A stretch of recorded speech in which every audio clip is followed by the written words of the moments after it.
আমাদের প্রভু এক, এক নবীর উম্মত, জীবন বিধান এক, ঐশী বাণী কোরআন।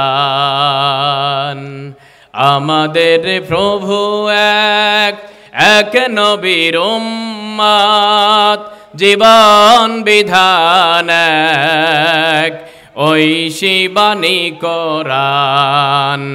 তবে কেন এক নও হে মুসলমান, এক হও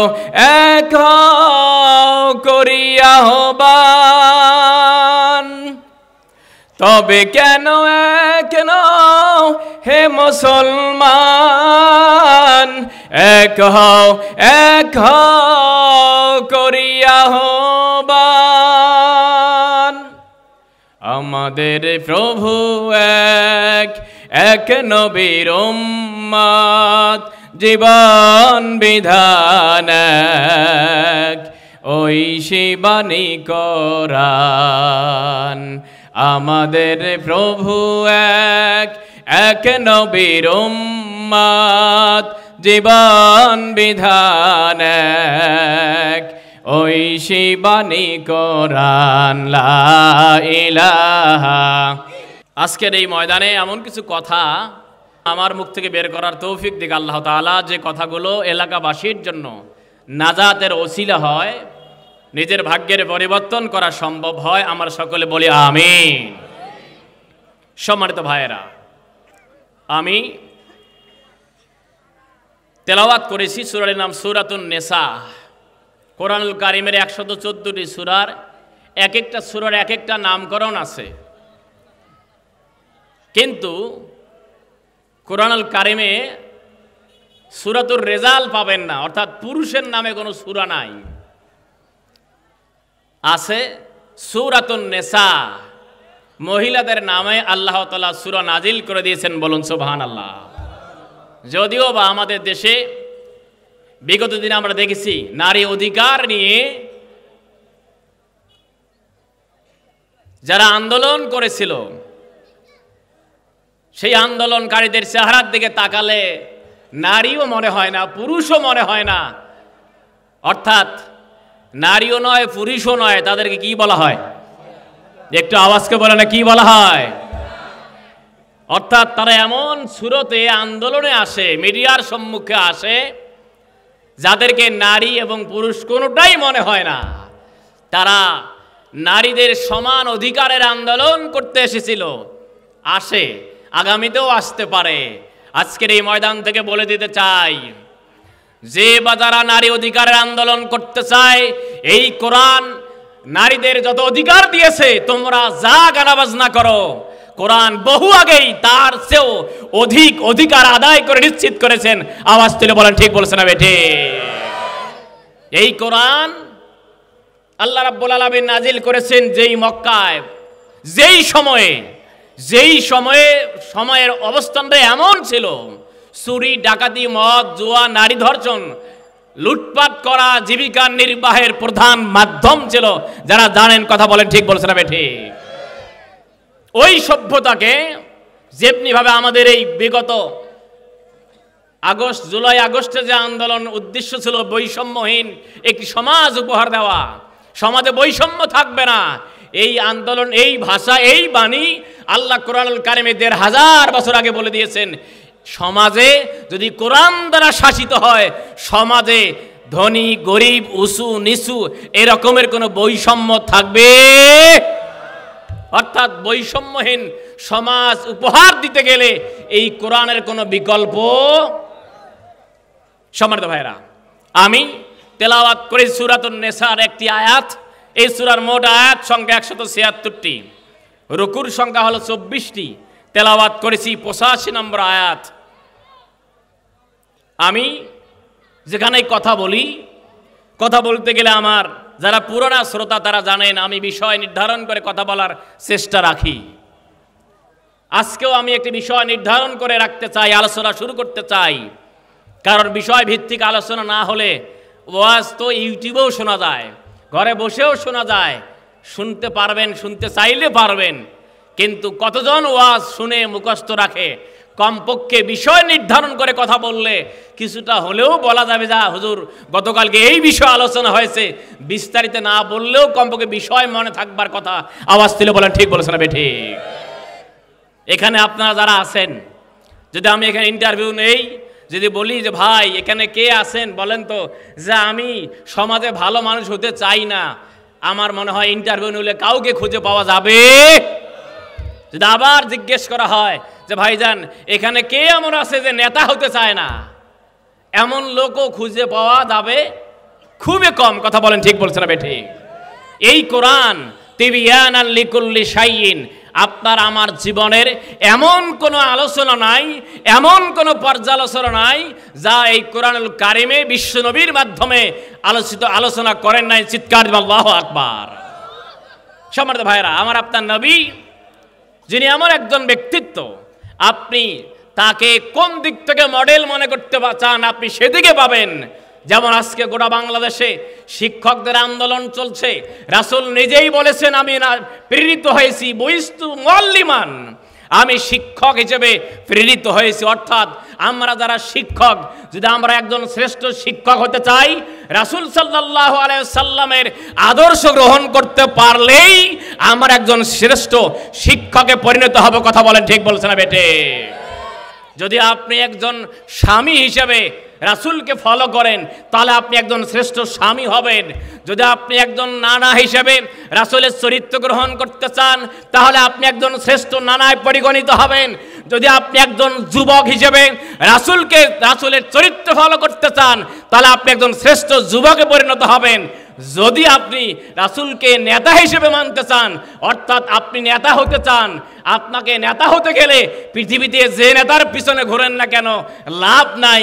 যদি রাসূলের নেতৃত্ব, রাসূলের আদর্শ আপনি গ্রহণ করতে পারেন তাহলে আপনি হবেন একজন আদর্শবান একজন নেতা। আওয়াজ তুলে বলেন ঠিক বলছেন না বেটে? যেই আয়াতে কারিমা আমি তেলাওয়াত করেছি, আল্লাহ রাব্বুল আলামিন সূরাতুন নিসার 85 নম্বর আয়াত দ্বারা তাম পৃথিবীর মানুষগুলোকে সুন্দর একটা মেসেজ আমার আল্লাহ জানিয়ে দিয়েছেন। ও মিলের পারের ভাইয়েরা, রাজারহাটবাসী ভাইয়েরা, একটু কান লাগান, পর্দার আড়ালের মায়েরা আপনারাও কান লাগান। আল্লাহ রাব্বুল আলামিন তাম পৃথিবীর মানুষগুলোকে একটি মেসেজ দিয়ে দিয়েছেন। আজকে আমরা মানুষ হিসেবে সামাজিকভাবে বসবাস করি, একজন আর একজনের সহায়তা করি, একজন আর একজনকে সুপারিশ করি, একজন আর একজনের পাশে আমরা সহযোগিতা করে থাকি। আল্লাহ রাব্বুল আলামিন তাম পৃথিবীর মানুষগুলোকে এই মেসেজ জানিয়ে দিচ্ছেন, ও দুনিয়ার মানব মানবী তোমরা যারা একজন আর একজনকে সুপারিশ করো, একজন আর একজনকে আপনি সহায়তা করেন, একজন আর একজন ব্যক্তিকে সুপারিশ করার জন্য আমরা তৎপর থাকি, আমার আল্লাহ জানিয়ে দিলেন তোমরা যদি কল্যাণের দিকে সুপারিশ করো, ভালো কাজের দিকে সুপারিশ করো, যেই ব্যক্তিকে ভালো কাজের সুপারিশ করলা ওই বান্দা ওই ভালো কাজ করলে যে সওয়াব পাবে, আমি আপনি সুপারিশ করার কারণে, আমি আপনি তাকে মতামত দেওয়ার কারণে ওই বান্দা ওই বান্দি যে সওয়াব পাবে, আপনার আমল নামায় অনুরূপ সওয়াব আমার আল্লাহ দিয়ে দিবেন। চিৎকার দিয়ে বলেন সুবহানাল্লাহ।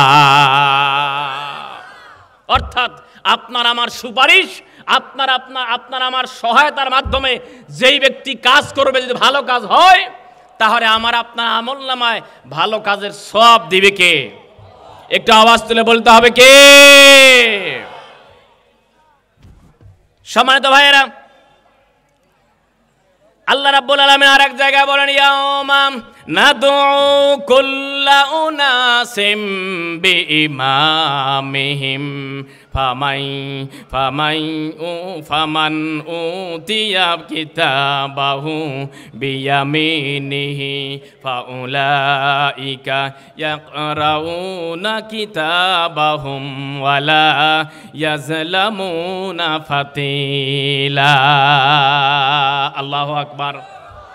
আল্লাহ রাব্বুল আলামিন বলেন, ও দুনিয়ার মানব মানবী, ইয়াউমা নাদু কুল্লা উনাসিম বিইমামিহিম, আমরা মনে করে থাকি যেই ব্যক্তিটা নামাজ পড়ান তাকে আমরা ইমাম মনে করে থাকি। এই যে আমার পাশে ভাইজান তিনি ইমামতি করেন, আমরা তাকে ইমাম মনে করে থাকি। আমি একজন ইমাম সাহেব, পাশেই অনেক ইমাম সাহেব রয়েছেন, সামনে অনেকে থাকতে পারেন, আমরা যারা নামাজ পড়ান তাকে ইমাম মনে করে থাকি। কিন্তু আমার আল্লাহ সেই দিকে আহ্বান করে নেই। আমার আল্লাহ বলেন, ইয়াউমা নাদু কুল্লা উনাসিম বিইমামিহিম, সেই দিন ডাকা হবে কিয়ামতের দিন, যেই দিন আর আল্লাহ রাব্বুল আলামিন ছাড়া আর কোনো সুযোগ থাকবে না। আমার আল্লাহ সেই দিন হবেন বিচারক, যেই দিন আমার আল্লাহ ডাকবেন ইমামদেরকে তার অনুসারী সহ, অর্থাৎ ইমামদেরকে ডাকা হবে তার অনুসারীকে সাথে নিয়ে। যদি আপনার ইমাম, এই ইমামকে আপনি ইমাম শুধু মনে করে থাকেন, আপনার ভুল হবে।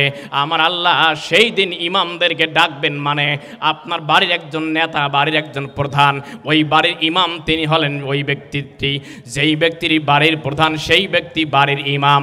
তেমনিভাবে যেই ব্যক্তিটি ওয়ার্ডের মেম্বার তিনি ওয়ার্ডের ইমাম, আবার যেই ব্যক্তিটি ইউনিয়নের চেয়ারম্যান তিনি ওই ইউনিয়নের ইমাম, যেই ব্যক্তিটি উপজেলার চেয়ারম্যান সেই ব্যক্তিটি উপজেলার ইমাম, যেই ব্যক্তিটি মেম্বার অফ পার্লামেন্ট সেই অঞ্চলের সেই সংসদীয় এলাকার তিনি ইমাম।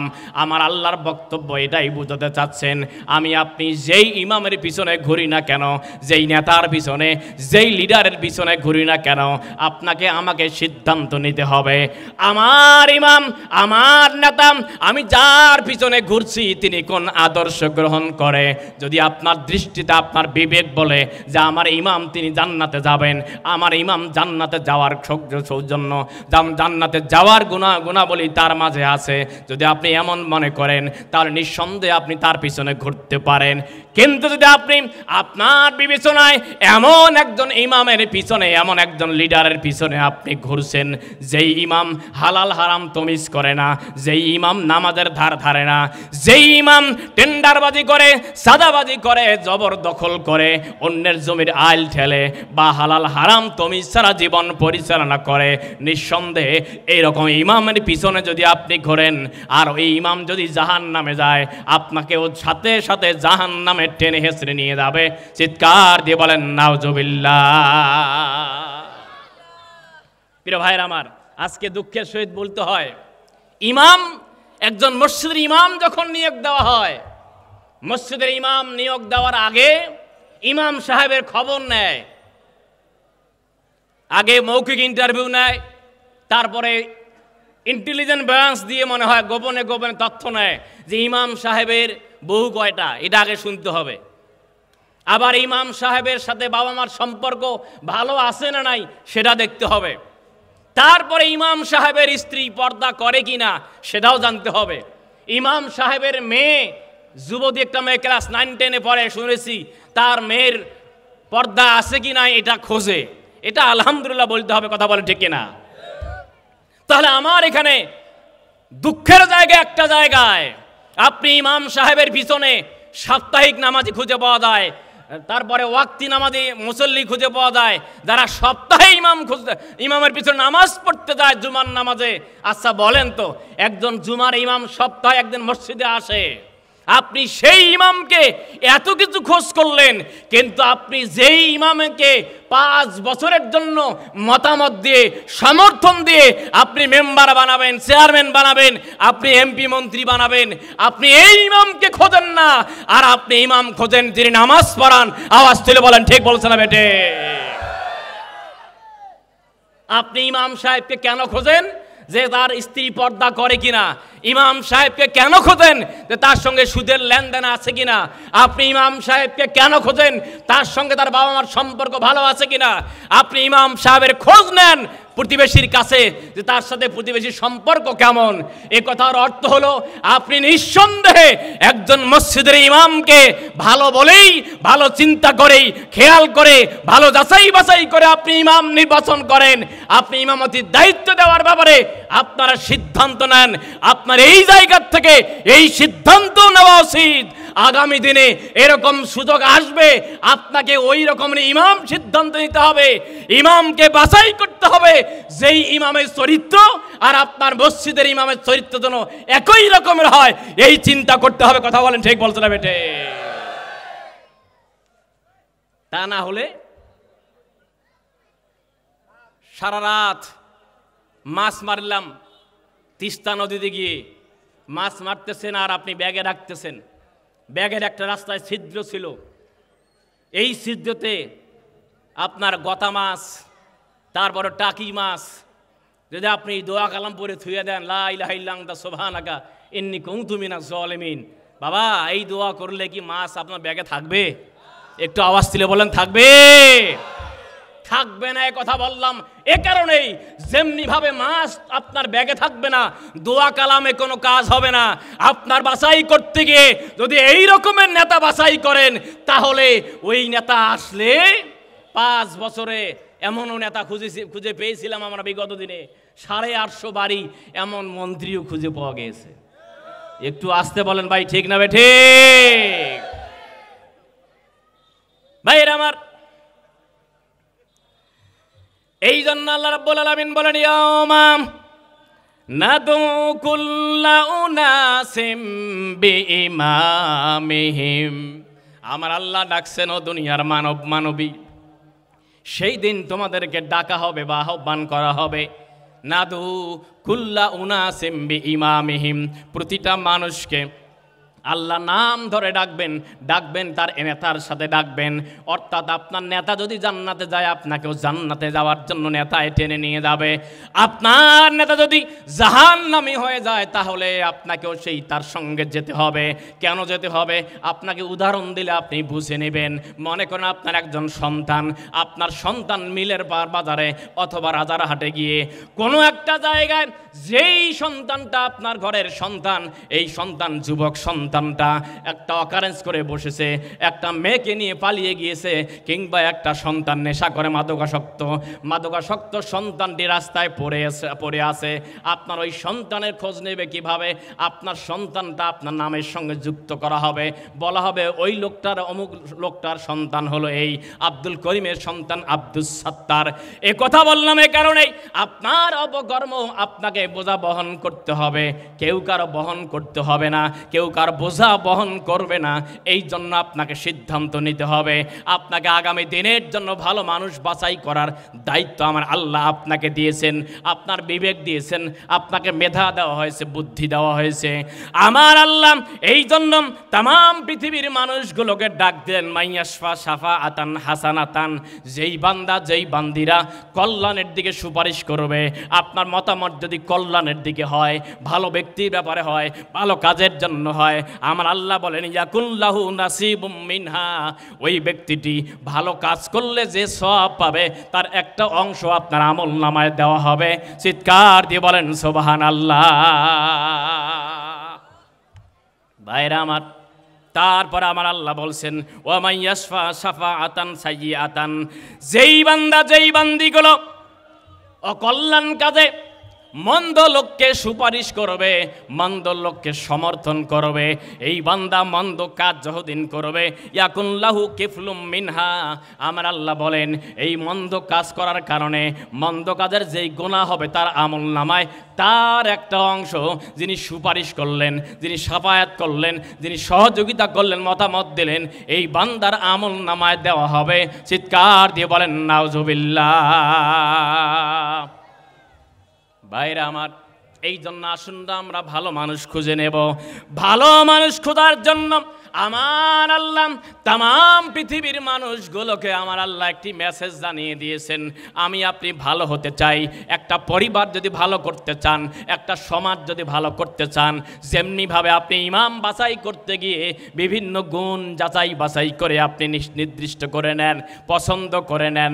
আবার ইমাম নিয়োগ দেওয়ার পর যদি ইমাম সাহেবের কোনো পদস্খলন ঘটে, ওই ইমামকে আর ইমামতিতে রাখতে চান না। কেন চান না? এত অপছন্দ মানুষকে নিয়ে বা এত খারাপ মানুষকে নিয়ে ইমামতি করা যায় না। তাহলে আপনাকে চিন্তা করতে হবে, আপনি যেমনিভাবে ইমাম বাছাই করেন, আপনাকে এমন ইমাম বাছাই করার জন্য এমন গুণে গুণান্বিত মানুষ আপনাকে তৈরি করতে হবে, পছন্দ করতে হবে, বাছাই করতে হবে।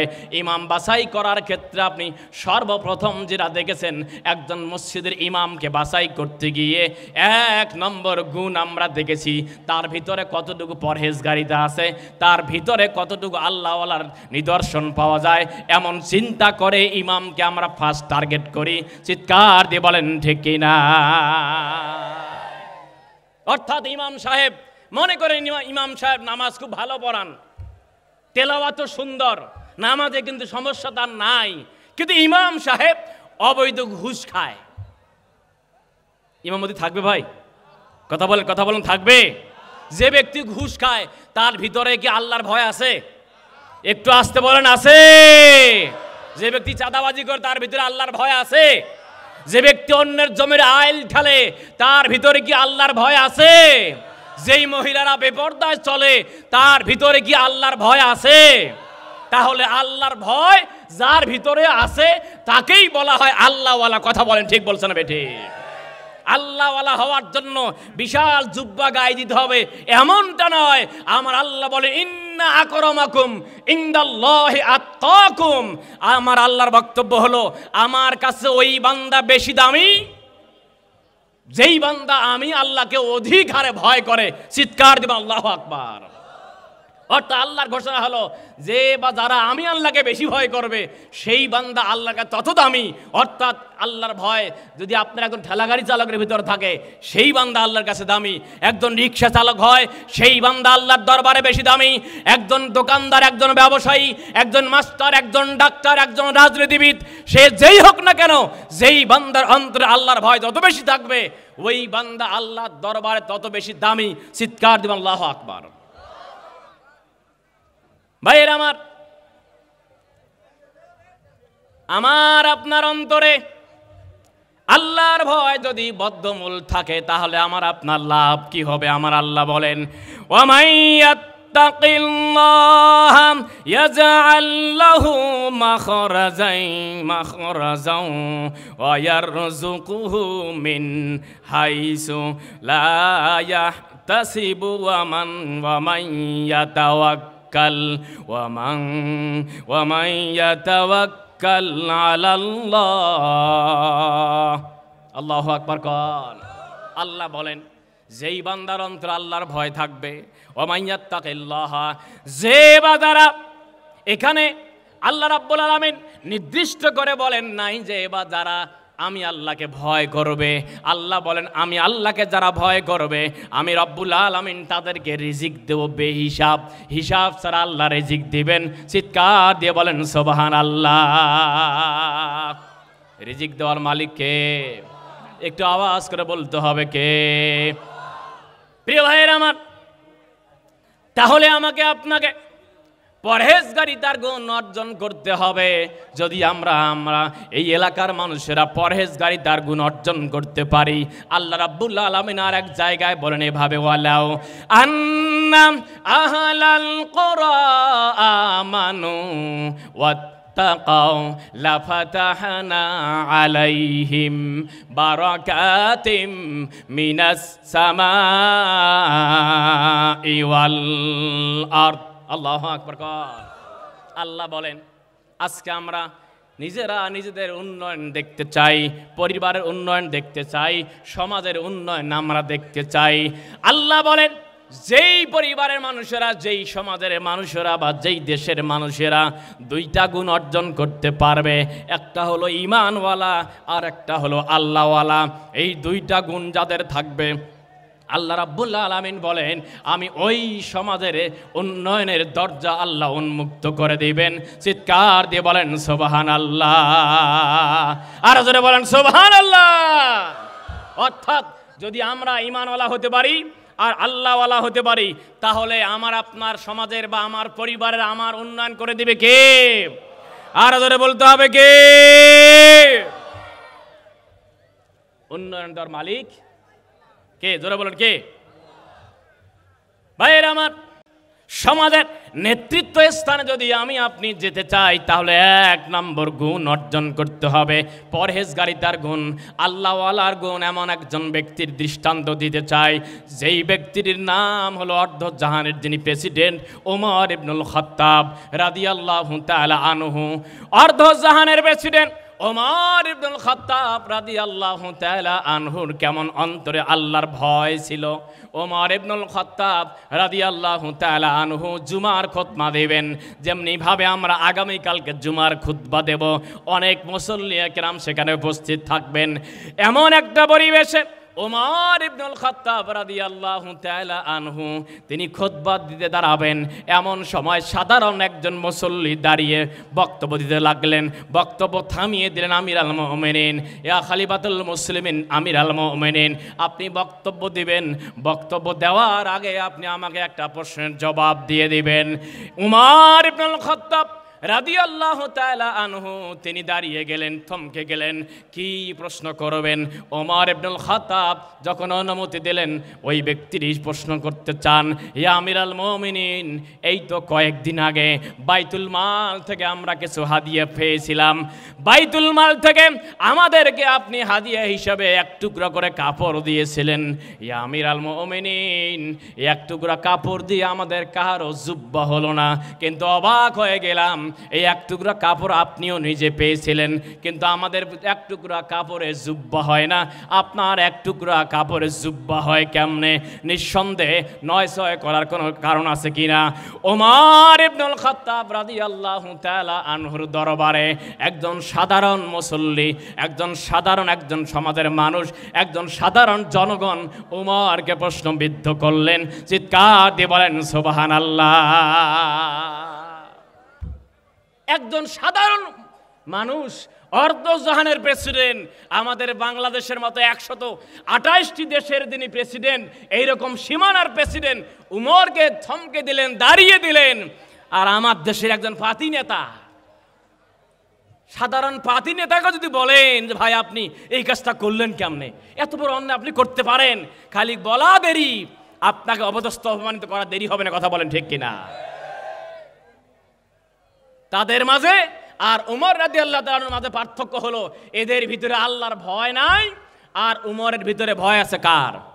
আরো জবানটা খুলে বলতে হবে কার? উমর ইবনুল খাত্তাব রাদিয়াল্লাহু তাআলা আনহু, অর্ধজাহানের প্রেসিডেন্ট, থমকে গেলেন, দাঁড়িয়ে গেলেন, প্রশ্নের জবাব দেবেন। এই সময় মুসল্লিদের কাতার থেকে তার সন্তান আব্দুল্লাহ দাঁড়ালেন। মুসল্লিদেরকে ডাক দেব, মুসল্লিনে কেরাম, যদি আপনারা আমাকে অনুমতি দেন, আমার বাবার বিরুদ্ধে যে অভিযোগ আনা হয়েছে, এই অভিযোগ আমি খণ্ডন করব। সুবহানাল্লাহ কন। দাও খোদা দাও আমায় আবার উমর দারাজ দিল, দাও খোদা দাও আমায় আবার উমর দারাজ দিল, দাও আলীর মতো বীর সেনানি, আলীর মতো বীর সেনানি জাগাতে নিখিল, দাও খোদা দাও আমায় আবার উমর দারাজ দিল, দাও খোদা দাও আমায় আবার উমর দারাজ দিল। লিল্লাহে তাকবীর। ওমর ইবনুল খাত্তাব রাদিয়াল্লাহু তাআলা আনহু থমকে দাঁড়ালেন, অনুমতি দিলেন তার সন্তানকে, বলো। সকল মুসল্লিদের সম্মুখে বলছেন, ও মুসল্লিনে কেরাম, আমার বাবার ব্যাপারে যা বলা হয়েছে কথা ঠিক, শতভাগ ঠিক, ওই এক টুকরা কাপড় দিয়ে কাহারও জুব্বা হবে না, কিন্তু ব্যাখ্যা হলো এই, আমি আব্দুল্লাহ, আমার জন্য একটা বরাদ্দ ছিল এক টুকরা কাপড়, এই পাশে আমাদের গোলামও দাঁড়িয়ে গেলেন, যেই গোলাম সেও এক টুকরা কাপড় পেয়েছিল। আমরা চিন্তা করলাম বাবার কোনো ভালো পোশাক নাই, আবার এক টুকরা কাপড় দিয়ে জুব্বা কাহারই হবে না, এই জন্য আমার এক টুকরা কাপড় আর আমাদের গোলামের এক টুকরা কাপড়, এই দুই টুকরা কাপড় আমার বাবাকে হাদিয়া হিসেবে দিলাম। চিৎকার দিন আল্লাহু আকবার। আর ওদের বলে লিল্লাহে তাকবীর। উমরের কলিজায় ভয় আছে কার? একটু আওয়াজ তুলে বলতে হবে কার? ভাইয়েরা আমার, সমাজের নেতৃত্ব দিতে চাইলে প্রথম নম্বর কোয়ালিটি, প্রথম নম্বর যোগ্যতা হলো আপনাকে আল্লাহওয়ালা হতে হবে। পরহেজগারিতার গুণ আপনার অন্তরে নিয়ে আসতে হবে। যদি আপনি আল্লাহওয়ালা হতে পারেন তাহলে আপনাকে দিয়ে কখনো অন্যায় অবিচার কোনো কাজ হবে না, আপনাকে দিয়ে কখনো অবৈধ ইনকাম করার সুযোগ হবে না, আপনি ইনকাম করতে পারবেন না, কারণ আপনার অন্তরে বা আপনার কলিজায় ভয় থাকবে আল্লাহ তাআলার। আল্লাহর হাবিব বর্ণনা করেন, কোনো বান্দা কোনো বান্দির কলিজায় যদি এক লোকমা পরিমাণ হারাম খাবার কোনো বান্দা কোনো বান্দির কলিজায় প্রবেশ করে, পেটের ভিতরে প্রবেশ করে, 40 দিন পর্যন্ত ওই বান্দার ইবাদত কবুল হবে না। চিৎকার দিয়ে বলেন নাউজুবিল্লাহ। অর্থাৎ আপনার পরহেজগারিতা, আপনার ইবাদত কবুল হওয়ার অন্যতম শর্ত হলো হালাল উপার্জন করা, হালাল পথে আয় এবং হালাল পথে ব্যয়। যদি আপনি হালাল পথে আয় করতে না পারেন, এক লোকমা পরিমাণ আপনার কলিজায় লোকমা পরিমাণ খাবার অবৈধ ঢোকে, আপনি হাজী সাহেব হন, আপনি উমরা কাজী হন, নেতা হন আর খেতা হন, বক্তা হন আর তক্তা হন, আপনি যেই হন না কেন, আপনার ইবাদত আল্লাহর দরবারে কবুল হবে। এক লোকমা পরিমাণ খাবার কিন্তু 1 কেজি চাউলও নয়, আর 100 গ্রাম বা 1 কেজি গরুর গোশত নয়। কথা বলেন ঠিক কিনা ভাইয়েরা আমার? আপনাকে 2 নম্বর গুণ অর্জন করতে হবে। আপনাকে সমাজের সর্বজন গৃহীত সর্বজন গ্রহণকারী ব্যক্তি হতে চাইলে আপনাকে 2 নম্বর যে কাজটা করতে হবে, আপনি সমাজে কাজ করবেন, সমাজের উন্নয়নে কাজ করবেন। আজকের এই যুব সমাজ যেই আয়োজনটুকু করেছে, এই যুব সমাজের উদ্দেশ্য আপনাকে একটু পরে আমি বলে দেব তারা কেন এই তাফসিল কোরআন মাহফিলের আয়োজন করেছে। যুবক সমাজগুলো যেই সময়ে যুব সমাজেরা নিজের জীবনটা নষ্ট করতে পারে পচা গান শুনে, কিন্তু তারা তা না করে এত সুন্দর একটা কোরআনের আয়োজন করেছে। এছাড়াও তাদের মহৎ একটা উদ্দেশ্য আমি সামনে গিয়ে বলবো। এই জন্য আপনাকে ভালো মানুষ হতে গেলে আপনাকে সমাজে উন্নয়নে কাজ করতে হবে, সমাজকর্মী হতে হবে। আগে থেকে আপনাকে কাজ করতে হবে।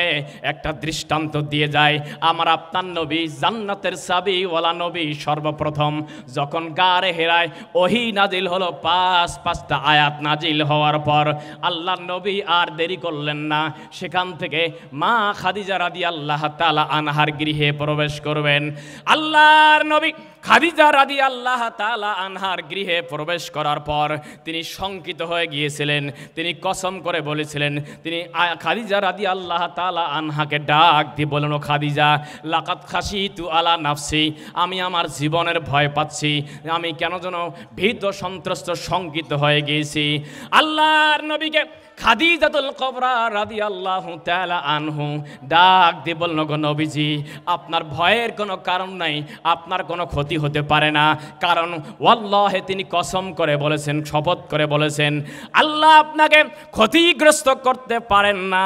কেননা লা মা ইউহজিকাল্লাহু আবাদান ইন্নাকা লা তাসিলুর রহিমা ওয়া তাহমিলুল কাল্লা ওয়া তাকসিবুল মাআদুম ওয়া তাকরিউদ দাইফ ওয়া তুইনু আলা নাওয়াইবিল হক। চিৎকার দিয়ে বলেন আল্লাহু আকবার। ভাইরা আমার, খাদিজাতুল কুবরা রাদিয়াল্লাহু তাআলা আনহা আল্লাহর নবীকে তিনি অভয় দিলেন, ও আমার প্রাণের স্বামী গো, ও আল্লাহর নবী, আপনাকে আল্লাহ কখনো অপদস্থ করতে পারে না, অপমানিত করতে পারে না। কেননা আপনি এমন একজন ব্যক্তি, আপনার এমন একটা গুণ রয়েছে, ইন্নাকা লা তাসিলুর রহিমা, আপনি আত্মীয়দের সম্পর্ক আপনি বজায় রাখেন। চিৎকার দিয়ে বলেন সুবহানাল্লাহ। অর্থাৎ রাসূল সাল্লাল্লাহু আলাইহি সাল্লাম বলেছেন, যেই ব্যক্তির সঙ্গে তার আত্মীয়তার সম্পর্ক নাই, তার জান্নাতের টিকিটও বরাদ্দ। কথা বলেন ঠিক কিনা? আত্মীয়দের সাথে কোনো রকমের পরিচয় নাই, কোনো কারণে বৈধভাবে হোক আর অবৈধভাবে হোক, সম্পদের মালিক হলে তার আত্মীয় যদি গরিব হয়, তাকে আর টাইমও দেয় না, তাকে আর চেনেও না, মনে এমন আত্মীয় স্বজন লোক আছে না নাই? রাসূল বলেছেন, যার সঙ্গে আত্মীয়তা সম্পর্ক ছিন্ন হবে, তার জান্নাত তার বরাদ্দে আসবে। ভাইয়ের আমার, খাদিজাতুল কুবরা রাদিয়াল্লাহু তাআলা আনহা রাসূল সাল্লাল্লাহু আলাইহি ওয়াসাল্লামকে বললেন, ইয়া রাসূলুল্লাহ, ইয়া হাবিবাল্লাহ, ওয়া তাহমিলুল কাল্লা, আপনি এমন একজন ব্যক্তি সমাজের যারা অসহায়, সমাজের যারা দারিদ্র, সমাজে যারা গরিব শ্রেণীর মানুষ, আপনি তাদের সহায়তা করেন, তাদের ব্যয়ভার বহন করেন। তাহমিলুল কাল্লা ওয়া তাকসিবুল মাদুমা ওয়া তাকরিউদ দয়ীফ। আল্লাহর হাবিব জনাবে মুহাম্মাদুল আরবি সাল্লাল্লাহু আলাইহি ওয়াসাল্লামকে খাদিজাতুল কুবরা রাদিয়াল্লাহু তাআলা আনহা বললেন, ইয়া রাসূলুল্লাহ, ইয়া হাবিবাল্লাহ, আপনাকে আল্লাহ অপদস্থ অপমানিত করতে পারেন না, কারণ আপনি অসহায়দের পাশে দাঁড়ান, আপনি গরিব দুঃখী মানুষের খেদমত করেন, সেবা করেন। চিৎকার দিয়ে বলেন সুবহানাল্লাহ। অর্থাৎ এই কথা বলবার পেছনে কারণ, আপনি সমাজে ভালো মানুষ হতে চান, আপনাকে আগ থেকেই কাজ করতে হবে। দুর্ভাগ্যজনক হলো সত্য, আমাদের দেশে নির্বাচন আসলে একটা রেকর্ড করা হয়, আমার নেতার চরিত্র, একটু আস্তে কোন ভাই, একটু আস্তে কোন, আমার নেতার চরিত্র, মনে হয় স্লোগান দিবেন না, মনে হয় নাকি দিবেন না আপনারা? আমার নেতার চরিত্র, এইরকম স্লোগান দেয় কি না? আমার নেতার চরিত্র ফুলের মতো পবিত্র, নামাজ পড়ে না এক ওয়াক্ত, গাঞ্জা খায় এক দুই ওয়াক্ত। একটু আস্তে কোন আছে না নাই? এটা ধরে বলতে হবে, আছে না নাই? হ্যাঁ, সিদ্ধান্ত আপনার, আপনাকে সিদ্ধান্ত নিতে হবে এভাবেই, যেমনি ভাবে আপনি ইমাম বাছাই করেন। 5 ওয়াক্ত নামাজের ইমাম বাছাই করার ক্ষেত্রে যেই ক্রাইটেরিয়াগুলো ফিল আপ না হলে আপনি ইমামতি রাখেন না, আবার ইমামতি পাওয়ার পরে যদি আবার পদস্খলন হয়, আপনি সিদ্ধান্ত নেন, মসজিদের জামাতের লোকজন সিদ্ধান্ত নেয়, আপনাকে এই সিদ্ধান্ত নিতে হবে, এমন ইমাম বানাবেন যেই ইমাম ওই রাসূল সাল্লাল্লাহু আলাইহি সাল্লামের আদর্শ অনুযায়ী, বিশ্বনবীর বক্তব্য অনুযায়ী, আল্লাহর বক্তব্য অনুযায়ী যদি আপনার ইমাম এমন হয়, পরেজগার আল্লাহ বলা হয়, আপনি তাকে সমর্থন করলে যদি তিনি জান্নাতে যায়, আপনাকেও জান্নাতে যাওয়ার সুযোগ করে দিবেন কে? আর জবানটা খুলে বলতে হবে কে? আর যদি আপনি এইরকম স্লোগান তোলা নেতা নেন, নেতা যদি জাহান্নামে যায়, আচ্ছা বলেন তো, যে নেতা 5 ওয়াক্ত নামাজ পড়ে না, জান্নাতি না জাহান্নামী? একটু আস্তে কোন, জান্নাতি না জাহান্নামী? যে নেতা হালাল হারাম বোঝে না, নগদ যা পাও হাত পেতে নাও, বাকির খাতা শূন্য থাক, এমন নেতা আছে না নাই? এইরকম নেতা যদি আপনার আমার হয়, তাহলে আমরা বলি তো আসলে তারা জান্নাতি না জাহান্নামী? তাহলে এই ব্যক্তির কলিজায় আল্লাহর ভয় নাই। সুতরাং আপনাকে সিদ্ধান্ত নিতে হবে, নেতা হতে চাইলে আপনাকে আগ থেকে সমাজকর্মী হতে হবে, আগ থেকে কাজ করতে হবে। রাসূল সাল্লাল্লাহু আলাইহি সাল্লাম মাক্কি জীবনে তিনি সমাজের কাজ করেছেন প্রায় 53 বছর। নবুয়ত প্রাপ্ত হওয়ার পর 13টি বছর তিনি জুলুম নির্যাতন সহ্য করার পরেও ওই সমাজ উন্নয়নে কাজ করেছেন। তেমনি ভাবে যে কারণে আল্লাহ তাআলা তাকে মদিনায় রাষ্ট্রনায়ক বানিয়ে দিয়েছেন। আওয়াজ দিয়ে বলেন ঠিক বলছেন না বেঠে?